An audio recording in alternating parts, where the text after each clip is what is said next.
ಹಿಮಾಲಯದ ಮಡಲಲ್ಲಿ ಪವಿತ್ರ ಬದರಿನಾಥ ಧಾಮದ ಸನಿಹದಲ್ಲಿ ಇತಿಹಾಸ, ಪುರಾಣ ಮತ್ತು ಪ್ರಕೃತಿ ಒಂದಾಗುವ ಒಂದು ಅದ್ಭುತ ಲೋಕವಿದೆ.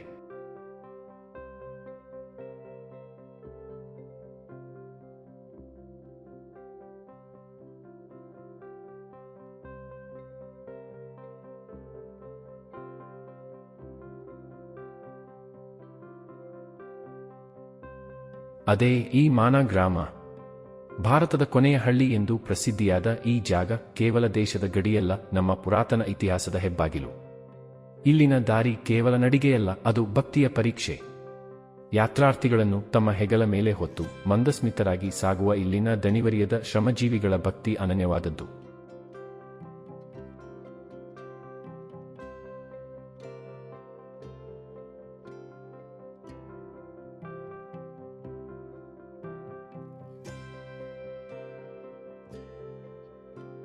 ಈ ಪವಿತ್ರ ಗುಹೆಗಳೊಳಗೆ ಹೆಜ್ಜೆ ಇಡಿ.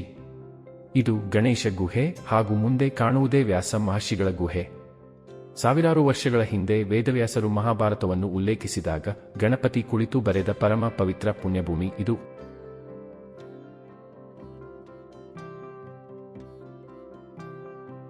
ಕಣ್ಣೆದುರು ಆರ್ಭಟಿಸುತ್ತಿರುವ ಈ ನದಿಯ ಸದ್ದು ಕೇಳಿ. ಇದೇ ಗುಪ್ತಗಾಮಿನಿ ಸರಸ್ವತಿ ನದಿ. ಇಲ್ಲಿ ಮಾತ್ರ ಬೋರ್ಗರೆದು ಹರಿದು ಮುಂದೆ ಸಂಪೂರ್ಣವಾಗಿ ಕಣ್ಣಿಗೆ ಕಾಣದಂತೆ ಕಣ್ಮರೆಯಾಗುವ ವಿಸ್ಮಯ ಇದು.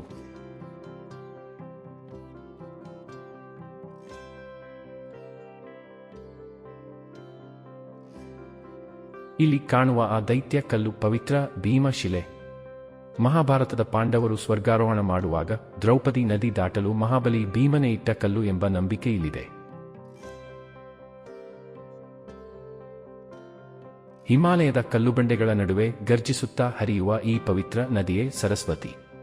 ವೇದಗಳಲ್ಲಿ ಕೊಂಡಾಡಲ್ಪಟ್ಟ ಈ ನದಿ ಜ್ಞಾನ ಮತ್ತು ದೈವಿಕತೆಯ ಪ್ರತೀಕವಾಗಿ ಸಾವಿರಾರು ವರ್ಷಗಳಿಂದ ಭಾರತೀಯ ಸಂಸ್ಕೃತಿಯಲ್ಲಿ ವಿಶೇಷ ಸ್ಥಾನ ಪಡೆದಿದೆ.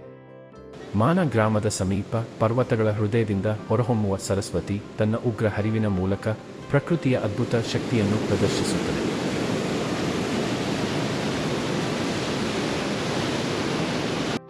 ಇಲ್ಲಿನ ಪ್ರತಿಯೊಂದು ಅಲೆ, ಪ್ರತಿಯೊಂದು ಗರ್ಜನೆ ಸಾವಿರಾರು ವರ್ಷಗಳ ಪುರಾಣ ಕಥೆಗಳನ್ನು ಹೇಳುವಂತೆ ಭಾಸವಾಗುತ್ತದೆ. ನದಿಯ ಈ ನಾದವನ್ನು ಕೇಳಿದಾಗ ಅದು ಕೇವಲ ನೀರಿನ ಶಬ್ದವಲ್ಲ, ಅದು ಕಾಲದ ಸಾಕ್ಷಿ, ಅದು ಋಷಿಗಳ ತಪಸ್ಸಿನ ಪ್ರತಿಧ್ವನಿ, ಅದು ಭಾರತದ ಆಧ್ಯಾತ್ಮಿಕ ಪರಂಪರೆಯ ಜೀವಂತ ನೆನಪು.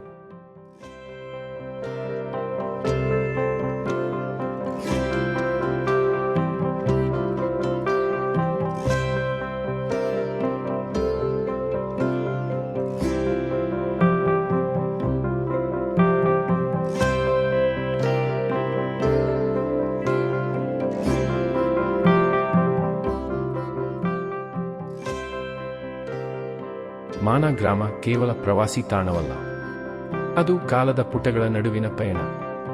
ಭಕ್ತಿ ಮತ್ತು ಪ್ರಕೃತಿಯ ಈ ಅದ್ಭುತ ಸಂಗಮಕ್ಕೆ ಒಮ್ಮೆ ತಲೆಬಾಗಲೇಬೇಕು.